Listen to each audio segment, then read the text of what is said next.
And joining us now for a look ahead at potential matchups is NewsNation political contributor Mick Mulvaney.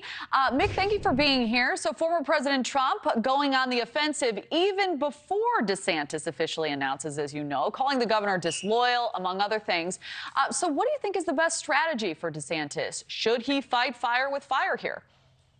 I think at some point he's going to have to. Keep in mind, he is the sort of the primary challenger right now, the top challenger. There's a reason that the DNC is down there beating up on Ron DeSantis as well. So even the Democrats are attacking him at this point. Keep in mind, the Democrats really want to run against Donald Trump, so they're trying to make sure that Trump wins. But no, I would expect that DeSantis is going to have to face Donald Trump eventually.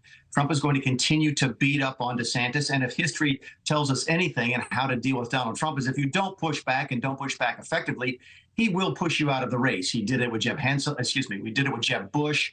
He did it with Marco Rubio. He did it with Chris Christie. So that's what he does. He targets one of his lead challengers and pushes them out of the race and then moves on to the next one. So I would think that Ron knows that as well as anybody, and I would expect them to have a plan for how to push back on Donald Trump. So can DeSantis win the Republican nomination in your view? And if so, how do you think he matches up against President Biden? Sure. I think that Trump is still the prohibitive favorite. I think a couple of other Republicans have a chance. That would include DeSantis. That would include Tim Scott. It would include Nikki Haley. Not very many people further down the list than that. I think any Republican other than Donald Trump probably cruises to an election victory over Joe Biden. Keep in mind, Joe Biden is not very popular right now. His polling data is really bad. And he's always sort of offered himself as not Donald Trump. Well, you can do that when you're running against Donald Trump, but it doesn't really carry that much weight if you're running against somebody else. So, yeah, I do think some other Republicans can win, though I still think Donald Trump is the prohibitive favorite. The problem for the Republicans is that Donald Trump is probably the only Republican who can lose to Joe Biden right now. All right, so we have about 30 seconds left, but I'd love to squeeze this question in.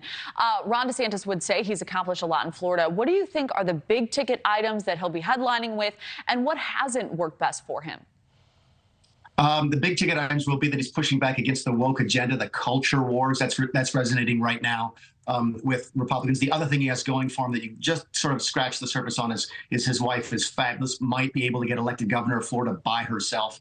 But what's not working? I think that the criticisms of him not being able to engage in retail politics yet is probably fair. And the folks in Iowa and New Hampshire want to be able to see somebody who can look them in the eye and shake their hands. They want somebody they can like. And I think he's got some work to do on that front. All right, Mick Mulvaney, thank you as always. Thank you for watching. Go to newsnationnow.com to find NewsNation on your television provider. And don't forget to click the red subscribe button below to get more of NewsNation's fact-driven, unbiased coverage.